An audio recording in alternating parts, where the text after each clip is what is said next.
जय गुरुदेव। राजा जनक को आत्मज्ञान की प्राप्ति कैसे हुई? मिथिला नामक देश में एक महाप्रतापी राजा हुए।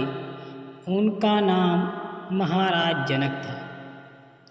महाराज जनक को आत्मज्ञान के बारे में बहुत जिज्ञासा थी, पर इस पर चर्चा के लिए उनके दरबार में हमेशा विद्वानों की महफिल बनी रहती थी।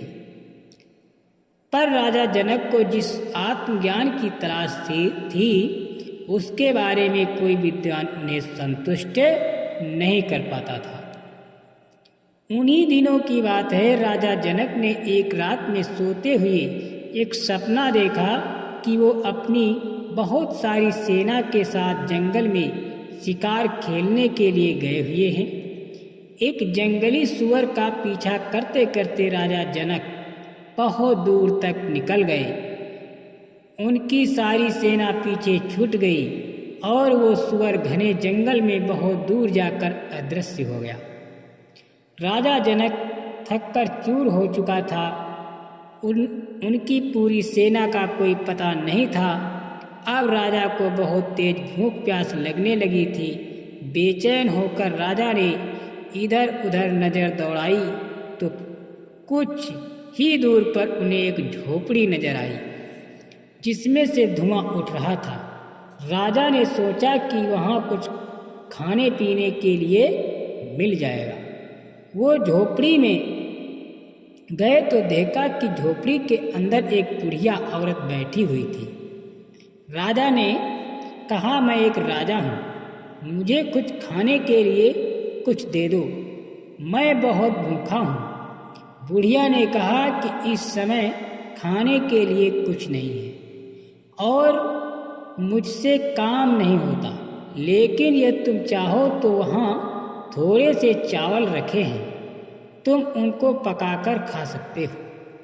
राजा ने सोचा, इस समय इसके अतिरिक्त और कोई उपाय भी तो नहीं है। राजा ने बड़ी मुश्किल से चूल्हा जलाकर किसी तरह भात को पकाया। फिर जैसे ही राजा एक केले के पत्ते पर रखकर उस भात को खाने लगा, तभी तेजी से दौड़ता हुआ एक सांड आया और पूरे भात पर धूल गिरा दी। उसी समय राजा की आंख खुल गई और वो राजा आश्चर्यचकित होकर चारों ओर देखने लगा। उसके मन में ख्याल आया कि मैंने एक राजा होकर इस तरह का स्वप्न क्यों देखा। यही सोचते हुए राजा को पूरी रात नींद नहीं आई। दूसरी सुबह राजा ने 2 सिंहासन बनवाए और एक ऐलान अपने राज्य में कर दिया कि मेरे 2 प्रश्न हैं। जो कोई मेरे पहले प्रश्न का जवाब देगा उसे मैं अपना आधा राज्य दूंगा, और यदि नहीं दे पाया तो बदले में आजीवन कारावास मिलेगा, तथा जो मेरे दूसरे प्रश्न का उत्तर देगा उसे मैं पूरा राज्य दूंगा, और यदि नहीं दे पाया तो उसे फांसी की सजा होगी। राजा ने ये दोनों सजाएं इसलिए तय कर दी कि वही लोग उसका उत्तर देने आए जिनको वास्तविक ज्ञान हो। ऐसा न करने पर फालतू लोगों की काफ़ी भीड़ हो सकती थी। आगे की कहानी जानने से पहले हमें महान संत अष्टवक्र के बारे में जानना होगा। अष्टवक्र जी उन दिनों माँ के गर्भ में थे और संत होने के कारण उन्हें गर्भ में भी ज्ञान था। एक दिन की बात है, जब अष्टवक्र के पिता शास्त्रों का अध्ययन कर रहे थे। अष्टवक्र ने कहा, पिताजी, जिस परमात्मा को तुम खोज रहे हो वो शास्त्रों में नहीं है। अष्टवक्र के पिता शास्त्रों के ज्ञाता थे। उन्हें अपने गर्भ स्थित पुत्र की बात सुनकर बहुत क्रोध आया। उन्होंने कहा, तू मुझ जैसी ज्ञानी से ऐसी बात कहता है? जा, मैं तुझे श्राप देता हूँ कि तू 8 जगह से टेढ़ा पैदा होगा। इस तरह ज्ञानी अष्टवक्र विकृत शरीर के साथ पैदा हुए थे। उधर क्या हुआ कि अष्टवक्र के पिता को धन की कमी हो गई, तो वे राजा जनक के आधे राज्य के इनाम वाला उत्तर देने चले गए और उत्तर ठीक से नहीं दे पाए, अतः आजीवन कारावास में डाल दिए गए। इस तरह 12 साल गुजर गए। अष्टवक्र 12 साल की आयु के हो गए थे और लगभग विकलांग जैसे थे। एक दिन जब अष्टवक्र अपने साथियों के साथ खेल रहे थे, सब अपने अपने पिता के बारे में बात करने लगे, तो अष्टवक्र भी करने लगे।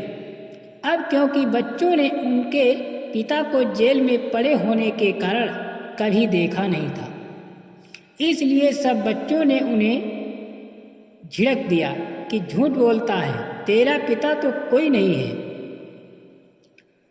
हमने उन्हें कभी देखा ही नहीं। अष्टवक्र जी अपनी माँ के पास आए और बोले कि माँ, आज तुम्हें बताना ही होगा कि मेरे पिता कहाँ गए। वास्तव में जब भी बालक अष्टवक्र अपने पिता के बारे में पूछता है तो उसकी माँ जवाब देती है कि वे धन कमाने बाहर गए हुए हैं। आज अष्टवक्र ने जिद पकड़ गए कि उन्हें सच बताना ही होगा कि उनके पिता कहाँ हैं। तब हार कर उनकी माँ ने उन्हें बताया कि वे राजा जनक की जेल में पड़े हुए हैं। बालक अष्टवक्र ने कहा कि वे अपने पिता को छुड़ाने के लिए जाएंगे और राजा के दोनों प्रश्नों का जवाब भी देंगे। उनकी माँ ने बहुत कहा कि यदि राजा ने तुम्हें भी जेल में डाल दिया तो फिर मेरा कोई सहारा नहीं रहेगा। लेकिन अष्टवक्र जी ने उनकी एक न सुनी और वे कुछ बालकों के साथ राजा जनक के महल के सामने पहुंच गए। एक बालक को महल की तरफ घूमते हुए देखकर दरबान ने उन्हें झिड़का, ऐ बालक, कहाँ जाता है?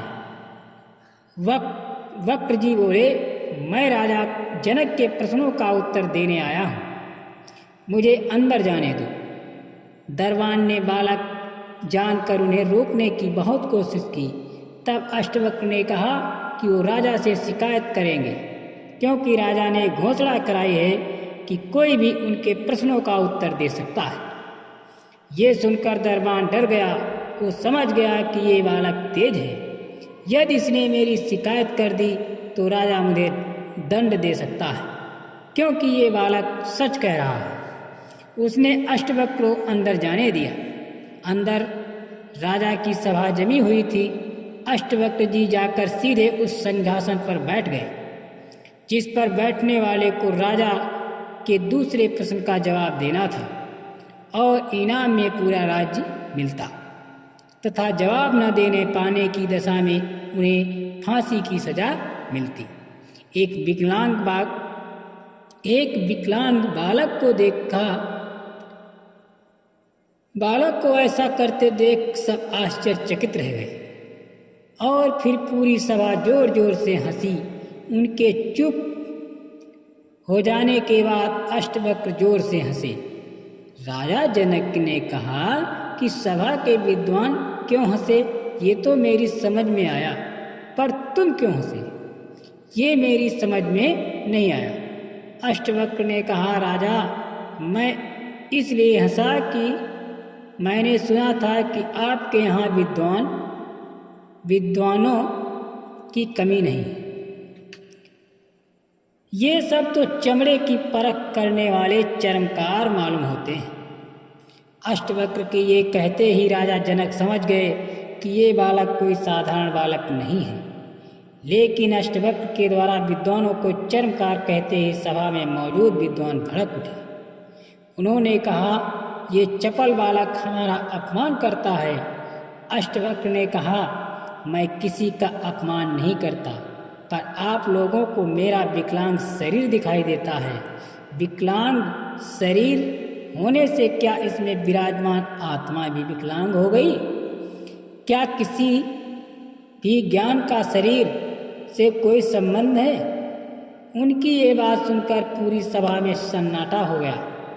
राजा जनक ने उनकी बात का समर्थन किया राजा जनक समझ गए कि बालक के रूप में कोई महान ज्ञानी आया है। ये बोध होते ही जनक अपने सिंहासन से उठकर कायदे से अष्टवक्र के पास पहुँचे और उन्हें दंडवत प्रणाम किया। अष्टवक्र बोले, पूछो, क्या पूछना है? जनक ने अपना पहला प्रश्न किया। उन्होंने अपने सुअर के शिकार वाला स्वप्न सुनाया और कहा कि स्वप्न व्यक्ति की दशा और सोच पर आधारित है। कहाँ मैं एक राजा, चक्रवर्ती राजा, और कहाँ वो दीन दर्शाता मेरा स्वप्न जिसमें मैं लाचारी की तरह परेशान था। इनमें क्या सच है? एक चक्रवर्ती राजा या वो स्वप्न? अष्टवक्र हंसकर बोले, ना ये सच है ना वो स्वप्न सच था। वो स्वप्न 15 मिनट का था और ये जो तू राजा है ये स्वप्न 100-125 वर्ष का है। इन दोनों में कोई सच्चाई नहीं है। वो भी सपना था, ये जो तू राजा है ये भी एक सपना ही है, क्योंकि तेरे मरते ही ये सपना टूट जाएगा। इस उत्तर से पूरी सभा दंग रह गई। इस उत्तर ने सीधे राजा की आत्मा को हिला दिया और वे संतुष्ट हो गए। राजा आधा राज अष्टवक्र को दे दिया, पर क्योंकि अष्टवक्र जी पूरे राज्य के इनामी वाली कुर्सी पर बैठे थे, इसलिए बोले, बताओ राजन, तुम्हारा दूसरा प्रश्न क्या है? जनक ने कहा, मैंने शास्त्रों में पढ़ा है और बहुतों से सुना है कि यदि कोई सच्चा संत मिल जाए तो परमात्मा का ज्ञान इतनी देर में हो जाता है जितना घोड़े की एक रकाब से दूसरी रकाब में पैर रखने में समय लगता है। अष्टवक्र बोले, बिल्कुल सही सुना। राजा बोले, ठीक है, फिर मुझे इतने समय में परमात्मा का अनुभव कराओ। अष्टवक्र जी बोले, राजन तैयार हो जाओ, लेकिन इसके बदले में मुझे क्या दोगे? जनक बोले, मेरा सारा राज आपका। अष्टवक्र जी बोले, राज तो तुझे भगवान का दिया है, इसमें तेरा क्या है? जनक बोले, ये मेरा शरीर भी आपका। अष्टवक्र जी बोले, तूने तन तो मुझे दे दिया, लेकिन तेरा मन अपनी चलाएगा। तब जनक बोले, मेरा ये मन भी आपका होगा। अष्टवक्र जी बोले, देख राजन, तुम मुझे अपना तन मन धन सब दे चुके हो, अब मैं इसका मालिक हूँ, तुम नहीं। तो मैं हुक्म करता हूँ कि तुम सबके जूतों में जाकर बैठ जाओ। ये बात सुनकर दरबार में सन्नाटा छा गया, मगर राजा जनक समझदार थे, जरा भी नहीं झुलझुलाए और जूतियों में जाकर बैठ गए। अष्टवक्र ने ऐसा इसलिए किया कि राजा में लोक लाज छूट जाए। लोक लाज रुकावट है, बड़े बड़े लोग यहाँ आकर रुक जाते हैं। फिर अष्टवक्र ने कहा कि ये धन मेरे हैं, मेरे धन में मन न लगाना। राजा का ध्यान बार बार अपने राजधन की ओर जाता और वापस आ जाता कि नहीं, ये तो अब अष्टवक्र जी का हो चुका है। मन की आदत है, वो बेकार और चुप नहीं बैठता, कुछ न कुछ सोचता ही रहता है। राजा के मन का ये खेल अष्टवक्र जी देख रहे थे। आखिर राजा आंखें बंद करके बैठ गया कि मैं बाहर न देखूं, न मेरा मन वैभव में भागे। अष्टवक्र जी यही चाहते थे। उन्होंने राजा जनक से कहा, तुम कहाँ हो? राजा जनक बोले, मैं यहाँ हूँ। इस पर अष्टवक्र बोले, तुम मुझे मन भी दे चुके हो, खबरदार जो उसमें कोई ख्याल भी उठाया तो। राजा जनक समझदार थे, समझ गए कि अब मेरे अपने मन पर भी कोई अधिकार नहीं है। समझने की देर थी कि मन रुक गया। जब ख्याल बंद हुआ तो अष्टवक्र ने अपनी अनुग्रह दृष्टि दे दी। रूह अंदर की यात्रा पर चल पड़ी। रूहानी मंजिल की सैर करने राजा को अंतर का आनंद होने लगा। घंटे भर पश्चात राजा जनक को अष्टवक्र ने आवाज दी। राजा अपनी आंखें खोली तो अष्टवक्र ने पूछा, क्या तुम्हें ज्ञान हो गया? राजा जनक ने जवाब दिया, हाँ हो गया। तब अष्टवक्र ने कहा, मैं तुम्हें तन मन धन वापस देता हूँ, इसे अपना न समझना। अब तुम राज भी करो और आत्मज्ञान का आनंद लो। इस तरह अष्टवक्र ने 1 सेकंड में मुक्ति और जीवन मुक्ति पाने की विधि बताई और ज्ञान दिया। राजा जनक ने अष्टवक्र जी के पिता और सभी कैदियों को रिहा करवा दिया। राजा जनक ने उन्हें गुरु का स्थान दिया और आत्मज्ञान प्राप्त किया। आध्यात्मिक भाव जीवन मुक्त स्थित माना। जीते जी सब आकर्षण बंधन वैभव के प्रभावों से मुक्त रहना। इसका मतलब ये नहीं कि सब कुछ छोड़कर सभी से दूर रहना, परंतु सबके बीच रहते हुए सभी जिम्मेदारियां निभाते हुए भी किसी भी बंधन में नहीं फंसना, सुख और दुख के बंधन में नहीं फंसना, यही सच्ची जीवन मुक्त स्थित है। जय गुरुदेव।